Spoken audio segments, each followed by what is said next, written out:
Hey guys, Christian Mo here from topspeed.com. I just want to make a quick apology and correction for the video you are about to watch. In this video, I incorrectly described that this Prius V does not have navigation. In truth, it does. It is just buried in a sort of awkward and hard to find location. Traditionally, for a car that has a standard navigation system, there is a button on the dash that simply says navigation or destination. The Prius V has neither of those. Rather, the navigation is buried into the apps menu. So the apps menu is where you would go to find all of your in-tune functions, such as Pandora Radio or iHeartRadio. In the interior overview, I do describe that there is a navigation button and that it requires your cell phone to use. That is incorrect, and I apologize to all of the viewers out there. Rather, it is just a standard navigation function. Toyota has just inexplicably sort of buried it into that menu where you would normally find your phone-based apps. So again, I apologize. I hope you guys take this correction, and otherwise, please enjoy the video. Thank you. Good morning, topspeed.com. This is Christian Mo, and we are today looking at the Toyota Prius V. This is a 2014 model. It looks a lot like most of the other Priuses you've probably seen running around the roads for the last decade or so. I have this smooth, rounded front end, nice little crisp cuts in certain areas around the lights. And it flows very smoothly. This nice, gently arched curve here. That makes it very slippery, gives it better aerodynamics, helps with the fuel efficiency. Here we've got 16-inch alloy wheels, but even though they're alloys, they're kind of ugly, so you get these plastic covers. They are shod in super slimy, greasy, low rolling resistance rubber, so you have almost no lateral grip. Other nice features. The turn mirrors here, these are heated. There's no switches for that, they're just automatically heated. It's nice to see on something like a hybrid where they usually try and cut out all the power features as possible to save on the battery power. The headlights themselves are nice projector design, but they are not HIDs, they are just halogens. Moving to the front of the car, we've got Toyota's little family V-shaped grille. Big Toyota emblems, got the blue in it that they use to signify all of their high efficiency models. You know, nice large lower grille here. The car looks fairly aggressive for what it is. This bottom lip juts out a little farther than the rest of the bumper by about 1.5 inches or so. I do like the shape of the headlamps. I really like this metal streak here. It cuts up and actually follows the roof line of the car all the way down. That's pretty cool and interesting. Again, they are projector style headlamps. So you've got that nice crisp bulb on the front. It's a very sharp look. When you start to move to the back is when you get the biggest difference in the Prius V versus its siblings. The V is actually the largest Prius that they make, and so in the back you have a much, much larger trunk space than a normal Prius. This car did come with a few options. These are the only options on the car. I do have a cargo net that they've tucked away quite nicely in this bottom storage area. Comes with some tie-down belts, which is a very nice addition. Of course, we have the retractable shields so people can't see in your back window and see what you have, so they're less likely to steal it. Otherwise, there is a lot of room back here. If you're someone who likes to go camping, plenty of space to store things. You can actually get in here. Once you're inside, because the headroom does arch up, there's actually a little bit of room to sit down. Otherwise, I'm really impressed with the amount of space that's back here. You could fit several bodies, several bags of mulch, enough camping gear for a couple of weeks if you wanted to. Very large, very nice opening. If you're gonna get a Prius, you're getting it because you want something that's practical. It's very fuel efficient, it's very quiet. I see no reason why you shouldn't just upgrade to the biggest one. The trunk space back here, like I said, is massive. The gate itself, there is no power operated gate here. It's just a standard normal lift gate, but the struts are very strong, so it doesn't take much pressure to get it open. It does take a little bit of force to get it closed, but nothing that seems excessive or like it might be difficult for anyone who's a little smaller or a little bit weaker. Otherwise, you've got nice roof spoiler here to help with aerodynamics. Of course, you have a wiper to keep this rear window clean. And the Prius has been nice enough, you've got this nice little Prius V decal here on the bumper so that you can see it every time you walk up, even though we have a Prius V badge here. So the real magic for the Prius V happens underneath the hood, thanks to the hybrid synergy drive that Toyota has.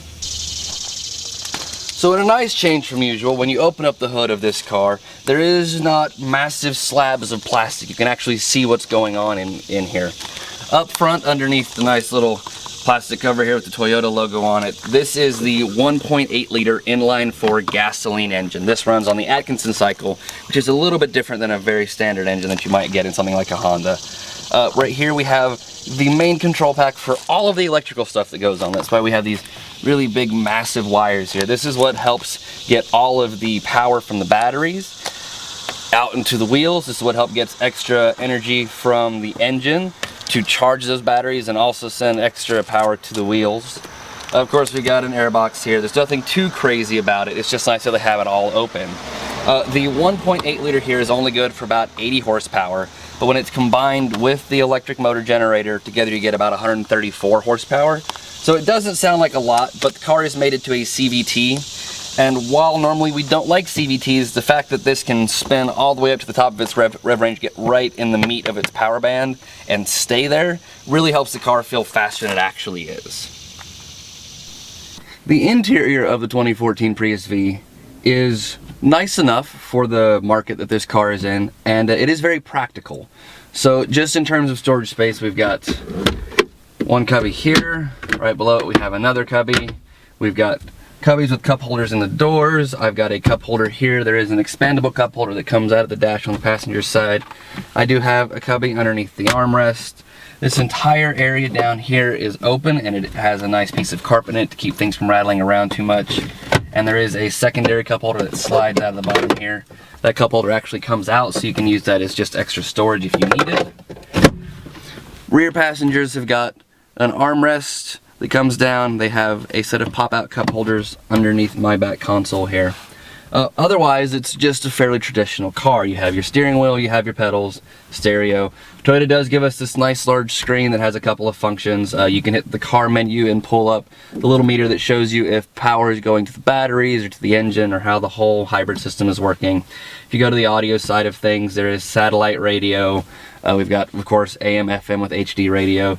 There is an apps button. You can hook up an app on your phone to use the Toyota Entune system. You can get Pandora, Bing, iHeartRadio. You can use maps through that if you have it on your phone. This doesn't have a built-in navigation system on its own, so you actually have to transfer your phone stuff over. There is a fuel prices button as well, so you can look for the closest cheap fuel, which again, if you're in a hybrid, is kind of an important thing to you. The actual interior design itself is very nice. I like how this front part here, it looks like it's plastic, but it's actually padded. The steering wheel is made of rubber, and that's a little annoying, but everything else is padded where you want it. The armrest is padded, armrest on the door is padded. Again, right in front of your knuckles where your hands come off is padded. They did move this, which this is your center console, and they have moved that over. That is a little awkward. I'm not sure if I like that. Please excuse the beep. So up here we've got our power meter, which shows us if we're in EV mode and how much throttle we're using. That's sort of a meter to help you be the most fuel efficient driver you can. Of course, we have our gear shift indicator. Here's our actual gear shift itself. We've got reverses over to the top, drive is over and down, neutral is here in the middle. To the right and down is a B button, which is for an extra engine braking mode if you're on heavy grades. The park button is up here, so that's how you put the car in park. Otherwise, we've got our speedo, our gas, our fuel range, all of that sort of stuff is up here. Currently, I've put 510 miles on this car, and I'm getting an average of 43.1 miles to the gallon, which, considering almost all of my driving has been highway, exceeds the sticker, so I'm very, very pleased with that. So the rear seat of the Prius V is also sticking to that theme of being very practical. So we mentioned I've got an armrest here to keep rear passengers comfortable. We do have a pair of cup holders. There are vents in the floor so that I get extra climate control system back here. I've got my own window switch. The seats themselves actually slide forward and back quite a large distance. So at the fully back position like I am now, there's almost a foot between my knees and the rear of the seat in front of me. The chairs themselves actually lay back, so if you're on a long trip and you prefer to lay down, you can do that. The headrests are also adjustable. I've got obviously some grab handles to make getting in and out of the car a little bit easier. The seats are a little bit stiff, they're not extremely well shaped, But considering the practicality you're getting out of this, it's great. They're more than comfortable enough for some fairly long trips. And again, you can slide the seats forward if you need more room in the back. If you have very tall people, you can slide all the seats back and still have plenty of room for everyone. I've got acres and acres of headroom. So overall, it's not a terrible place to sit. The interior of the Prius V is better than expected. This is Christian Moe for TopSpeed.com. This has been an exterior overview of the 2014 Toyota Prius V. Thank you.